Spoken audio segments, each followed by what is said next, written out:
32 дугаар даалгавар.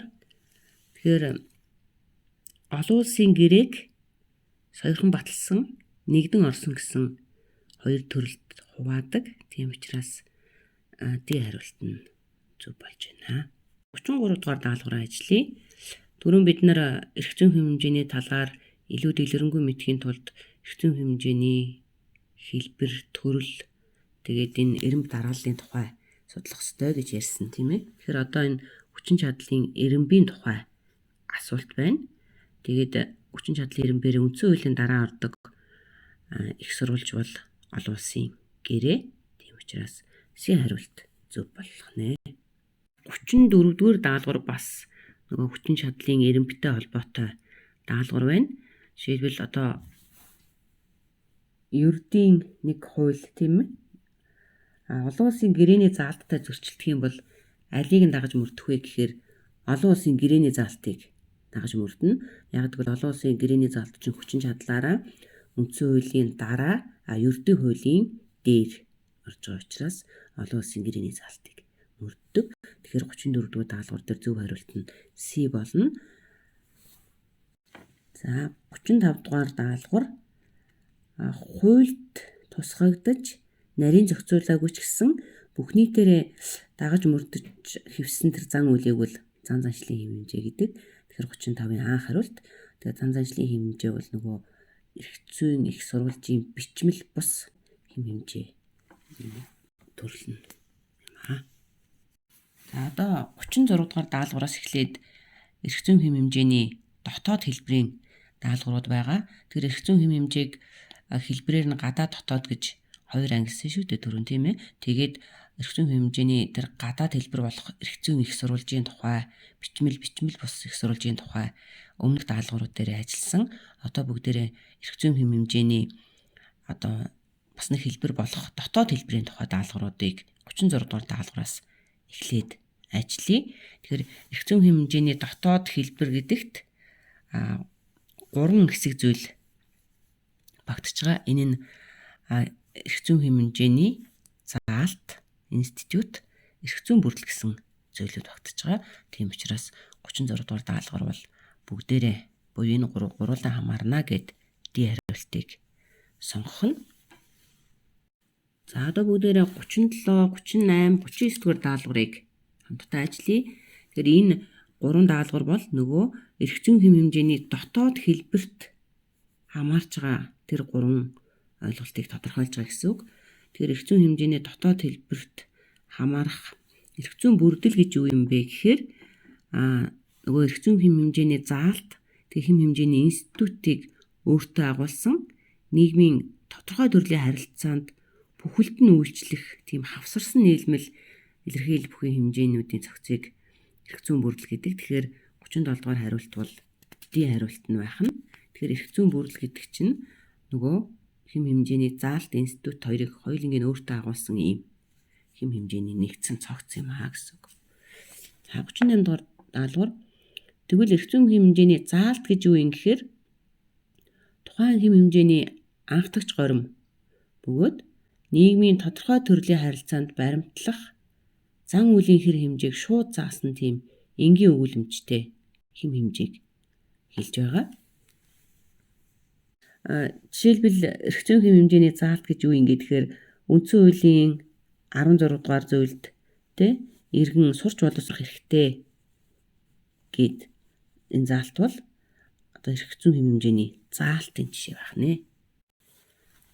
За 39 дугаар даалгавар.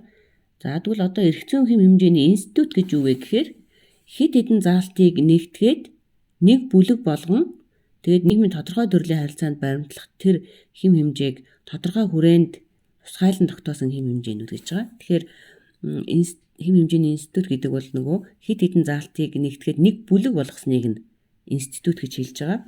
Жишээлх юм бол одоо үндсэн хуулийн 5 дугаар бүлэг, үндсэн хуулийн цэц гэсэн ийм бүлэг тийм ээ. Тэгэхээр энэ бүлэг чинь эрх зүйн хэм хэмжээний институт болно гэсэн үг байна. 40 дугаар даалгаврыг хамтдаа харъя. За бид нар өмнөх 3 даалгавар дээр эрх зүйн хэм хэмжээний дотоод хэлбэрийг ярьсан.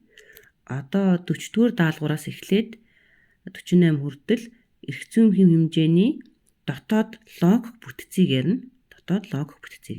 Түрүүн бол дотоод хэлбэрийг ярьсан тий. Одоо эрх зүйн хэм хэмжээний дотоод логик бүтцийн талаар ярилцах нэ. Тэгэхээр энэ эрх зүйн хэмжээний дотоод логик бүтц бол ерөөсөө эрх зүйн бүх их сурвалжид хамааралтай байна.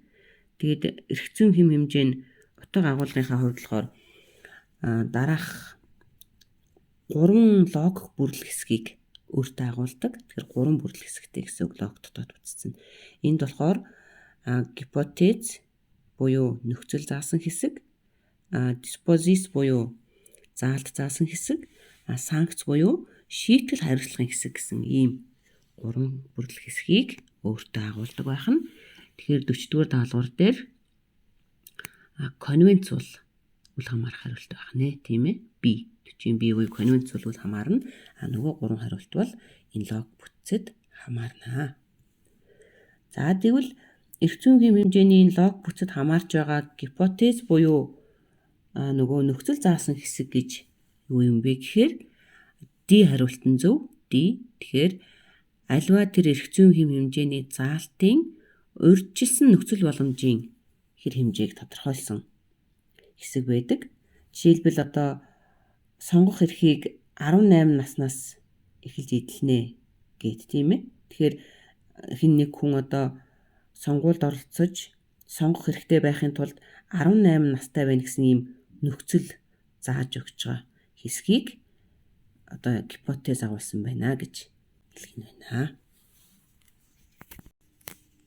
Тэгээд энэ гипотезийг буюу тэр нөхцөл заасан хэсгийг эрх зүйн онолд 3 ангилдаг.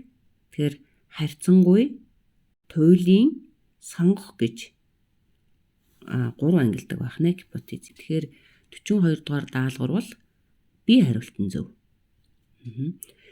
За. Санкц 43 дугаар даалгаврыг харъя. Санкц гэдэг бол шийтгэл хариуцлагын хэсэг, тийм ээ. Тэгэхээр санкцийг бас бүтцийн шинжээр нь 3 ангилдаг. Харьцангуй тодорхой санкц, туйлын тодорхой санкц, альтернатив санкц гэж 3 ангилдаг. Тэгэхээр 43 дугаар даалгавар бол A хариулт нь зөв. За, диспозис гэдэг бол заалт заасан хэсэг. Тэгэхээр диспозицийг агуулга чиг үүргээр нь бас зан үйлийн чиглэл төрлөөр нь ангилдаг. За, диспозицийг агуулга чиг үүргээр нь болохоор зохицуулсан, хамгаалсан, урамшуулсан, тогтоосон гэж ангилдаг. Тийм учраас 44 дугаар даалгавар бол D хариулт нь зөв.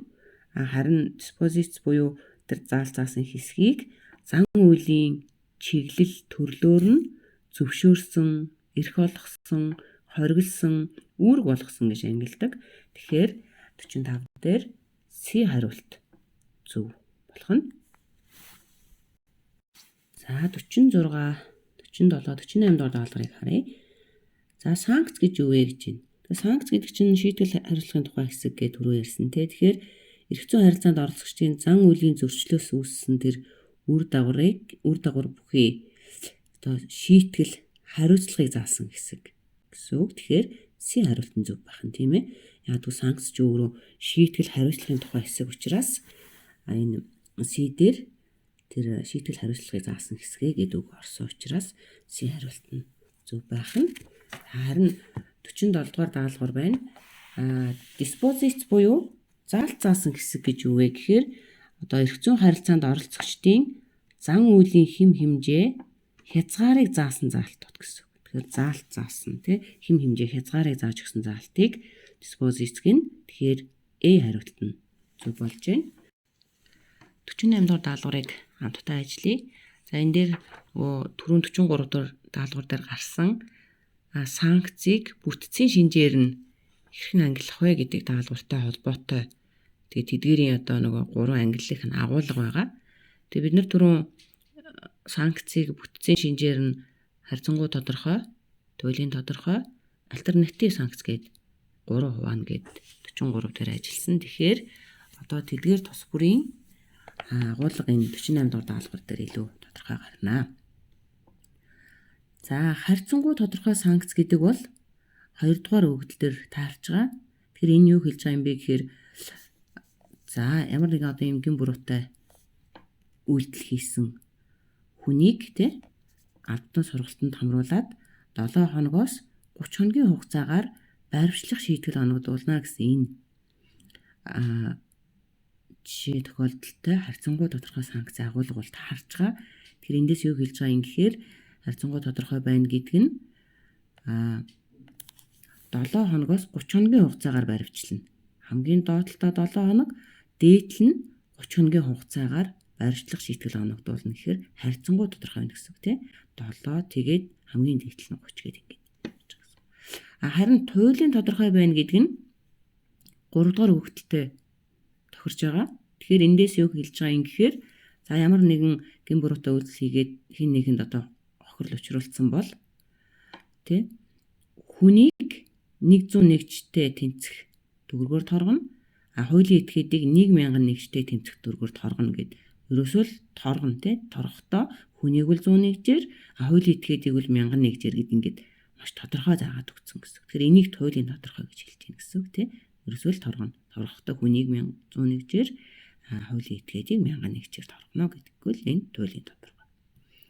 Харин альтернатив гэдэг нь болохоор одоо олон янзын тэр ял шийтгэлээс аль нэгийг нь сонгож хэрэглэх тэр боломжийг хуулиар олгосон байдаг. Тэгэхээр энэ тохиолдол дээр бол энэ альтернатив санкцийн жишээ бол 1-р өгөгдөл дээр таарч байгаа.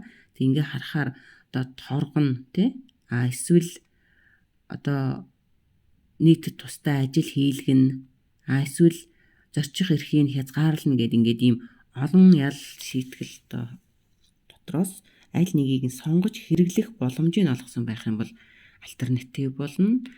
Туйлын гэд тодорхой гэдэг нь болохоор ерөөсөө л маш тодорхой нэг л төрлийн ийм шийтгэлийг зааж өгсөн байдаг. Харьцангуй нь болохоор дотроо одоо хоног хугацаагаараа гээд ялгаатай тэдээс тод хоног тэдээс тэдэн жил гэд ингээд заагаад ялгаатай зааж өгсөн байхыг харьцангуй тодорхой санкц гэж хэлдэг байна.